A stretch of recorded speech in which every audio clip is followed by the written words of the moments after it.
In this video, I want to tell you the correct way to use the concept of delivery or deliverance. Counterfeit Christianity likes to distort, they like to rewrite things and use things incorrectly in order to mess with truth.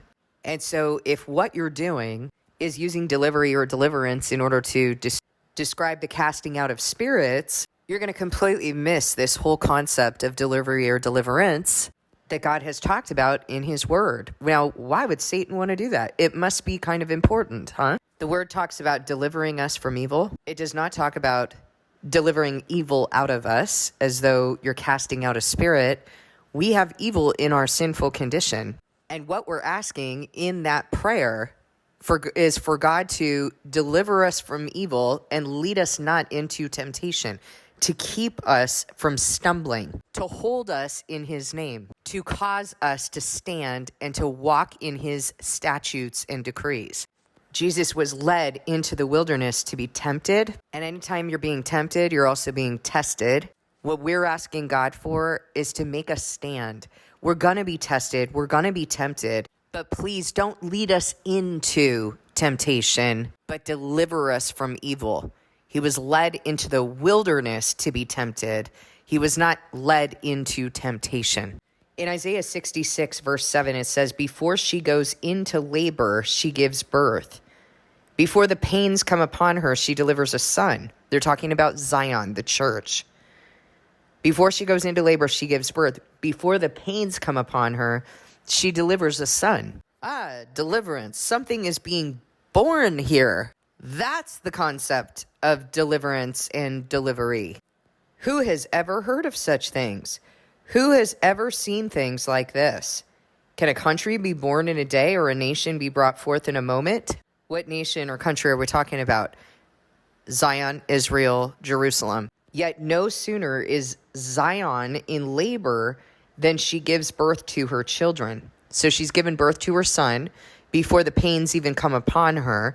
Then Jesus talked about the pains that were going to come, the earthquakes and pestilences in various areas. So now there are birth pains, yet no sooner is Zion in labor than she gives birth to her children. And God says, "Do I bring to the moment of birth and not give delivery, says the Lord? Do I close up the womb when I bring to delivery, says your God? Rejoice with Jerusalem and be glad for her, all you who love her. Rejoice greatly with her, all you who mourn over her. For you will nurse and be satisfied at her comforting breasts. You will drink deeply and delight in her overflowing abundance." Come on, guys. You are familiar with delivery. You're familiar with birth. You're familiar with breastfeeding and being comforted by a loving mother. What are we talking about here? We're talking about the birth of God's church. We're also talking about the resurrection, in which I've told you many times that in the process of rebirth, you are, Ezekiel 36 and also 11 tells us that when God makes us a new creation, he removes that heart of stone and places in us a softened heart. Then he places his spirit in our heart, and he begins to move us to follow his laws and keep his decrees. We're told to be transformed by the renewing of our mind, which we can't do by ourselves. So the implication is, as we conform to God, that's what's happening. We're being transformed by the renewing of our minds according to the teachings of God, the new wine that he's pouring into that new wineskin of a new heart that's able to hear his message, that's able to understand. The word talks about having a heart that's able to understand. You remember that? Eyes to see, ears to hear, and a heart to understand. So your soul, mind, body, heart, and spirit, let's review. Your mind is transformed. Your body still has yet to be changed. Your spirit has come from God. It's willing, but the flesh is weak. The heart has been changed. You've received a new heart. So you have a spirit that's from above, a heart that's from above, a mind that has been renewed and transformed from above, and now you have a body.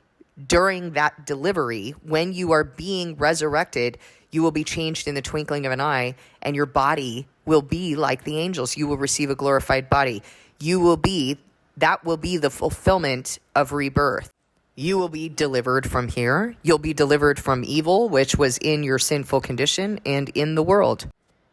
Do I bring to the moment of birth and not give delivery? Well, yeah. That's delivery. His church will be born, you will be reborn, and you will never deal with this ever again. So how have you been using these concepts of delivery and deliverance?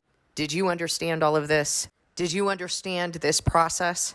You know why? Because counterfeit Christianity has taught you to use that concept incorrectly and inappropriately. And now that you understand the concept of being born, of being delivered, now you understand that it's actually a process, isn't it? It's a process of conception, gestation, and birth. And in that gestation process, you've been called to him. You've been given eyes to see him, ears to hear him, and a heart to know him.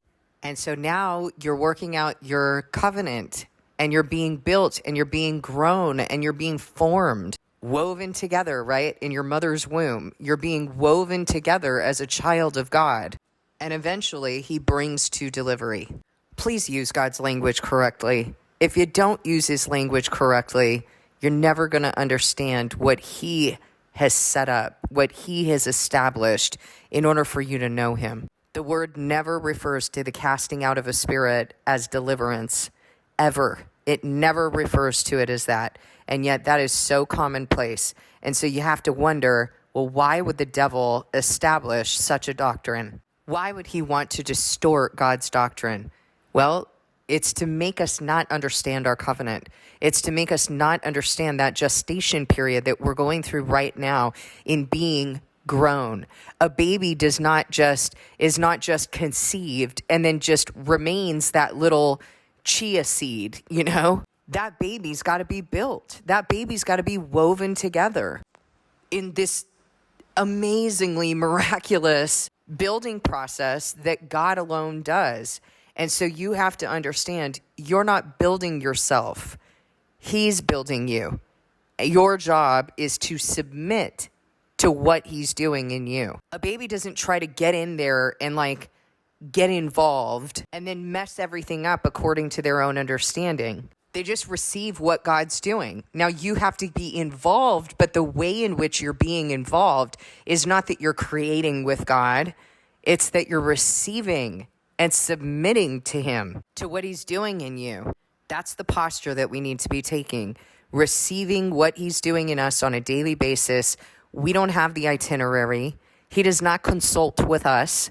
And so each day we sit in his presence. Each day we do the work that I've outlined in a Soul Aligned and Heart Known series so that we receive from him how he wants to build us today. Please discern this message with God.